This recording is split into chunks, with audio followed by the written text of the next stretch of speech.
Today's topic, the first player. Is it the best player? Welcome to TABLEscraps, short discussions about board, card, and tabletop gaming, submitted by the viewing audience and discussed with the viewing audience.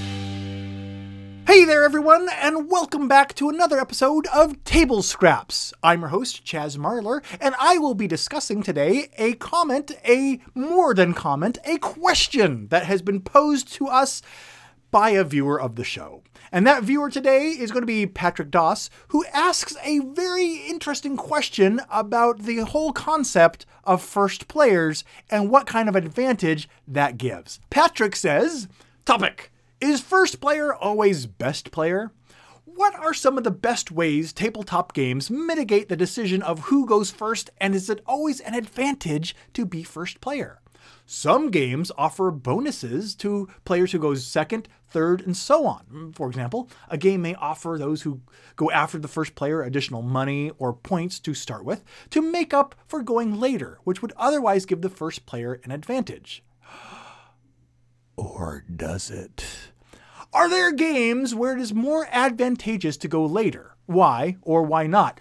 Most games usually dictate that the youngest player goes first, but some offer clever and even humorous methods for determining such. Like, for instance, in Small World, the player with the pointiest ears goes first, or in Nothing Personal, the player who can quote the best gangster movie reference, etc. Some games, like Castles of Burgundy or Citadels, make first player part of the game's mechanism that is constantly fought over.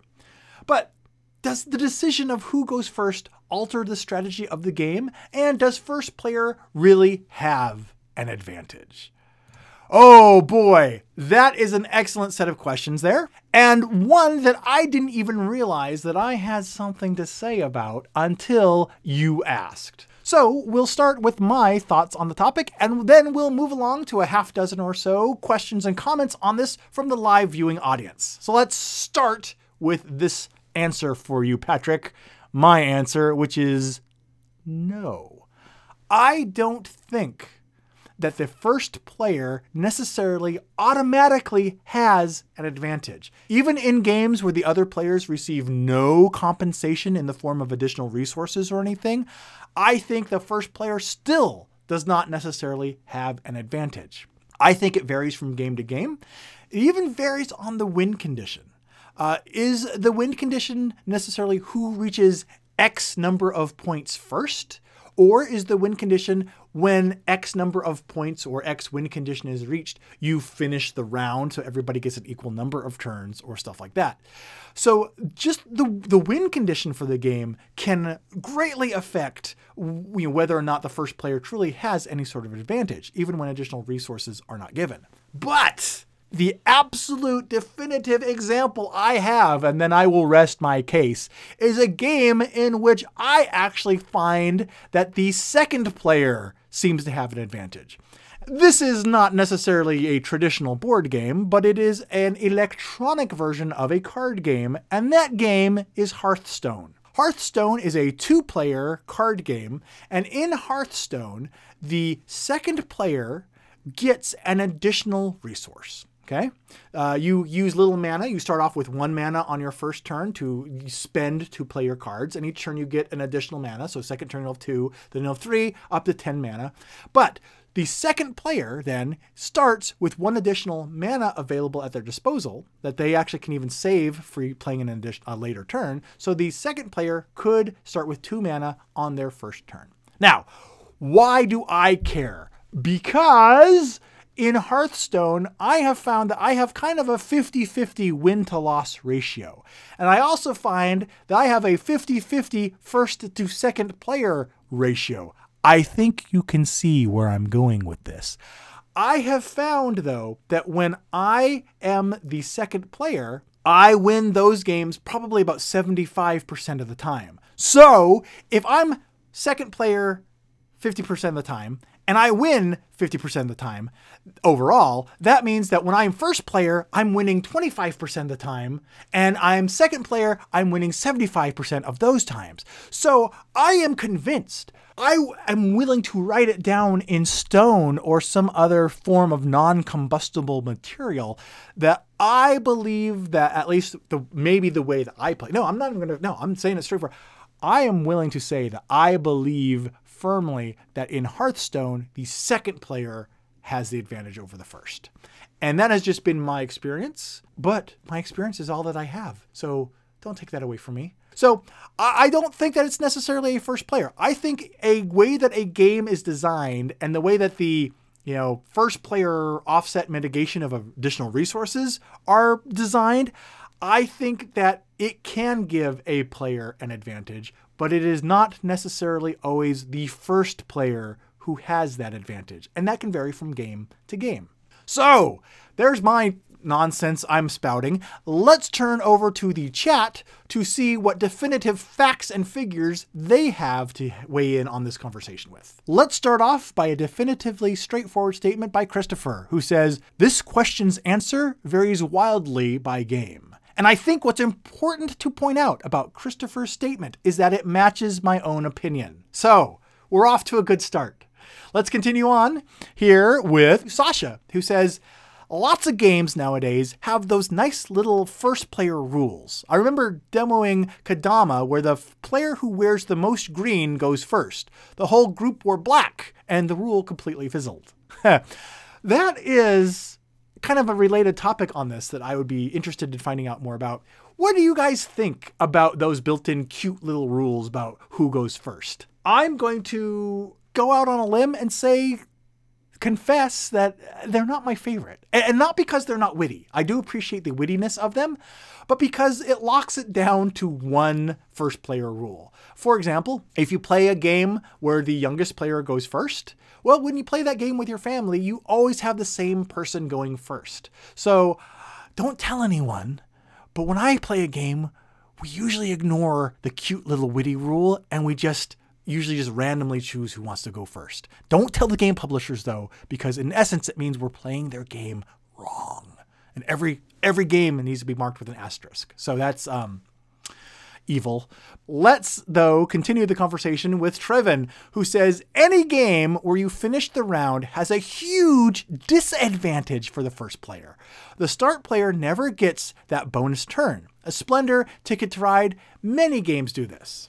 So Trevin, let me make sure I understand. Any game where you finish the round has a huge disadvantage for the first player. So you're saying that in games where every player is going to get an equal number of turns, that actually makes the first player have an additional disadvantage in addition to any bonus resources that the other players got.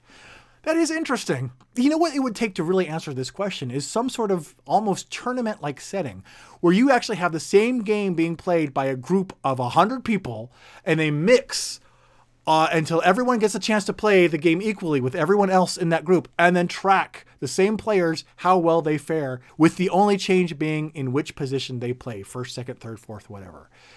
Maybe at a convention some point, someone will do that when they have this large group of people available, which is not helpful. So let's continue on to something that is helpful, which is going to be the next comment from Christian, who says, "I think most games try to make the game as fair as possible by giving more gold and other stuff to the other players. Regarding Hearthstone, I agree with you, Chaz, wholeheartedly." All right, let's highlight that comment. Haha. That is kind of a sidebar on this that I actually wanted to get into with you guys. Do you think that the games that give additional resources to the non-first players in order to mitigate that first player advantage, do you think that that is a necessary evil? Or do you think that it is a byproduct of a game that's design isn't necessarily as strong as it could be? It always bugs me in the back of my head. Not that I think this game's broken, that this game needs more work, but just I always wonder, do we have to give these additional resources to the second and beyond players to balance out something else that the game itself could have balanced if it was designed a little bit differently? The answer to that is I personally don't know, but it's something that I always wonder about. And I'm wondering if you guys wonder that too. Let me know in the comments below. In the meantime, though, we'll continue on to Lion Dash, who races in to mention that in Power Grid, the last player has the advantage as they get to buy resources for their power plants first. Yes, that's fair. There's a case example of a first player having first grab at certain resources. So I don't know how to balance that out. Is giving the other players additional resources to start with really the best way to balance that out? Or is there another way, games like Power Grid or such that have these finite number of resources that, you know, whoever gets them first is going to get them? Is there a better way to design these games? I don't know, but I'm hoping that together we'll find out. But all we're going to find out first is Axentroll's question, which is a good example of the first player advantages is in Go. In Go, the first player advantage is so pronounced that the bonus points for going second have gone up and up and up. Oh, I did not realize that about Go. So that is something where in the game, they have given over the years, the incentive for the second player has actually been increased. That's fascinating that the game could be so lopsided in advantage for the first player that they actually have seen it and have increased it to try and mitigate that and realize, no, that's not enough. We got to increase it more. That is a fascinating factoid about Goiters. No, we're not playing any Goiter games today. Trevin mentions games like Risk also give advantage to the last player. They don't have to worry about being attacked, so they can attack all with leaving no defense. Ooh, last player advantage. Very interesting there, Trevin. So, continuing, using Risk as your example, last player gets last dibs on the territories that are available to start the game usually. So they usually start in potentially the most difficult position on the board. Do you think that that sort of disadvantage to last player advantage balances out? Or is it something that is still strong enough that it is a definitive advantage? That's a good one, though. That's a really good example of a potentially lopsided advantage, this time for the last player. 10, Bradley joins us to say, I generally dislike start rules such as the oldest or the youngest player goes first because I usually play with the same group of people. Additionally, we find that in Splendor, the last player wins. That's a very good point, 10, and it clinches it. What we need to do is we need to start a geek list or just something in the comments. We need a list of games in which the players believe that a certain player, whether it be the first, last, or someone in between, has the definitive gameplay advantage. Let me know if someone out there has made or is working on a list of games that list a specific player that has an advantage, and then we can put that to the test. That's a good one. So thank you for that tip 10, because it's going to lead to hopefully more information on this topic. But in the meantime, we lead to Patrick's comment, which is, when deciding who goes first, it depends on whether the other people in my group have played the game before. If they are new to the game, I usually go first as a way to help teach the game. You know, Patrick, that's a really good point too. And that is a way to actually kind of balance out the first player advantage in a way.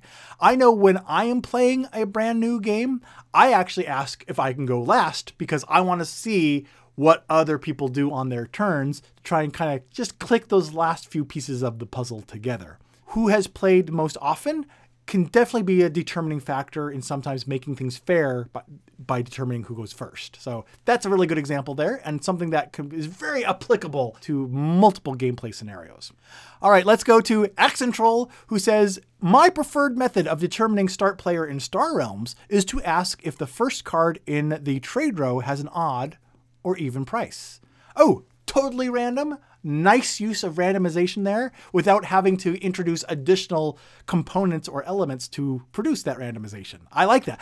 I am a big fan of when you can use just the game itself to generate some sort of randomization of who goes first. You know, usually we'll just grab one meeple from everyone's color and randomly drop out one.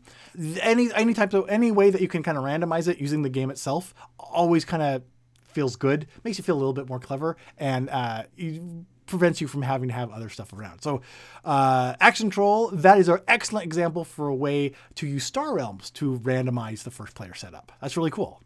Gil says, when I play Catan Cities and Knights, I always want to be the player before last, never the first player.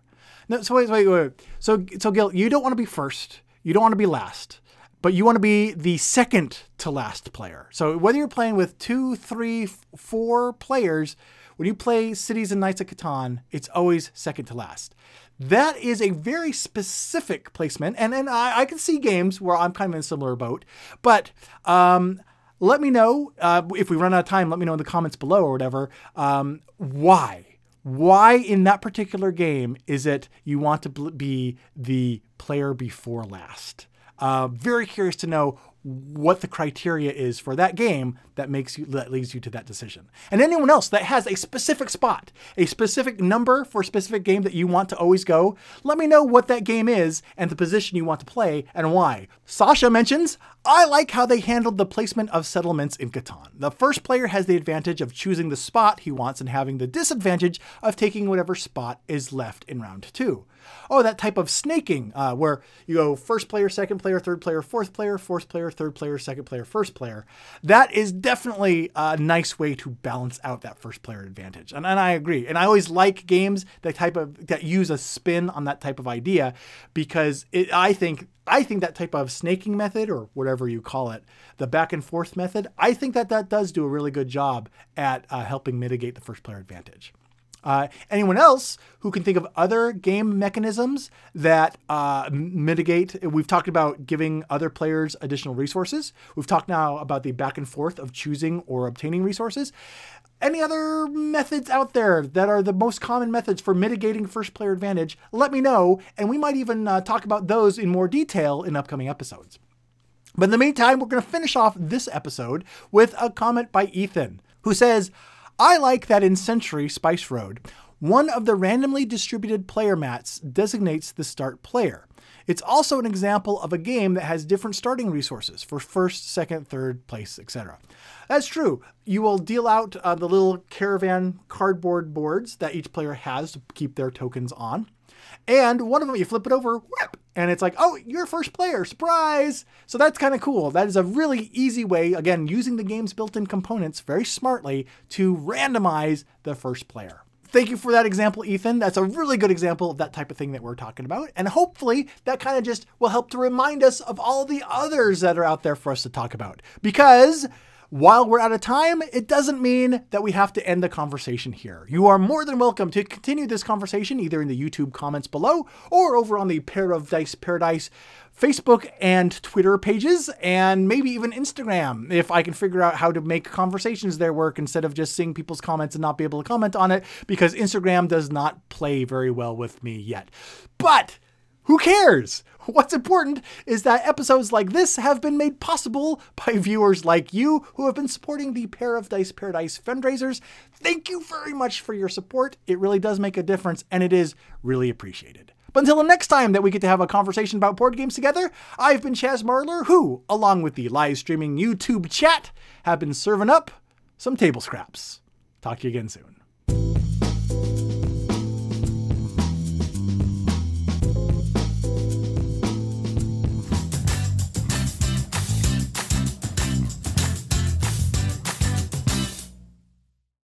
But if I played a solo game, I know I would win and lose, which is not helpful. So let's continue on to something that is helpful,